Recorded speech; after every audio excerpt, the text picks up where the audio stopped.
I thought that I would actually make this video. If I'm being honest, I just started watching the show because I needed something to watch along while I drank my morning coffee. I've sat down many times now trying to figure out which angle I'm supposed to take with this video. Do I prefer to my 2 years of living in Japan, the bureaucracy between two different types of people, or the very real issues that this show discusses time and time again? And after pondering for weeks and having written 3 scripts now, it finally came to me. There's no right way to do this video, and that I should just really do what I want to do. So without further ado, here is the best anime I've watched so far in 2025, Beastars.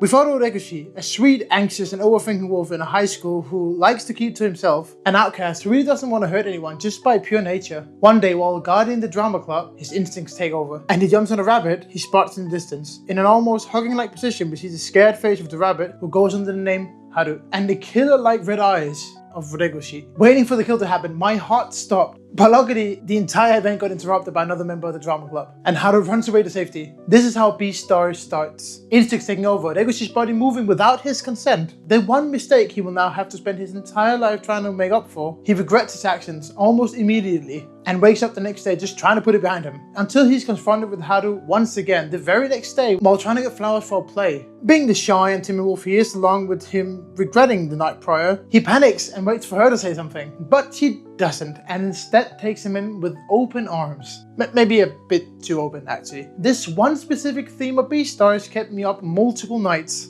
The reminder that everyone makes mistakes, no one's perfect, and hanging people up to dry for previous mistakes in life isn't gonna make your life or their life any better. And the rabbit Haru encapsulates this feeling incredibly well, not hanging Regoshi up from the night before, even though she knows that it was him. Hiding behind the fact that she doesn't know what happened to her arm. Letting Regoshi introduce himself anew to her. While this is happening, a killer's on the loose, killing herbivores left and right, yet Haru still finds the peace in herself to give Regoshi another chance, to trust him again, being alone with him, and letting him walk her home alone, without the fear of getting attacked. Beastars as a show is unique in the way that it tries to tackle really hard to talk about subjects. It's a story about love, self-destruction, self-hatred, anxious doubt, self-improvement, and racism. However, it manages to throw all these balls in the air without ever dropping any of them. Haru facing, well, discrimination and becoming an outcast from her peers due to her open sexuality. Regoshi trying to figure out what he feels for Haru, whether it's love or something else that he just can't really put inside of a box. Louise, the seemingly perfect deer, struggling with inner demons and a ruthless ambition that challenges his public image. Carnivore stomping on herbivore blood left and right, also trying to buy meat on the black market, which is illegal in this world. Every stone is turned and I was left with my head racing after every single episode, trying to connect the dots. While it reminded me of the times where I used to be this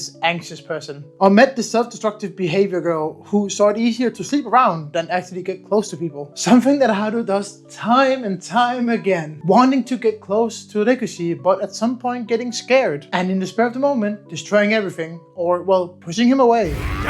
The deeper and deeper I got into the show, the more Regoshi spoke to me heart to heart as a character. His timid and overthinking way of going about serious subjects, alongside with his constant love for Haru, the way he wants to self-improve and become the best version of himself, making Haru's life easier, or wanting to, but without making her feel uncomfortable or overstepping her boundaries. Some part of Regoshi are still sitting deep to me even to this day, while some of these character traits or behavioral issues I left behind long time ago makes him such a relatable and down-to-earth character. He's the embodiment of something that we should all strive to be, and something we've all been through. The insecurity about this feeling we get in our chest, and what it means. The thought of not knowing if what you said was right or wrong, if this one movement was correct or incorrect. Did you make her or him uncomfortable? It's a thing I'm constantly thinking of, at least as a man. If you're walking home in the middle of the night and someone else is walking right in front of me, I'll turn and find another way home, just to make sure that whoever it is don't feel like they're being stalked. Is that my intention? No, of course not. The constant voice in my head that I shouldn't ever raise my voice, or let my emotions take over for that matter, since it would make people around me uncomfortable. And if I ever raised my voice at my partner, which I would never do, but it would be seen as abusive. But if it's reversed, it is just an argument. The double standard that I portrayed in this show is incredible, and it comes,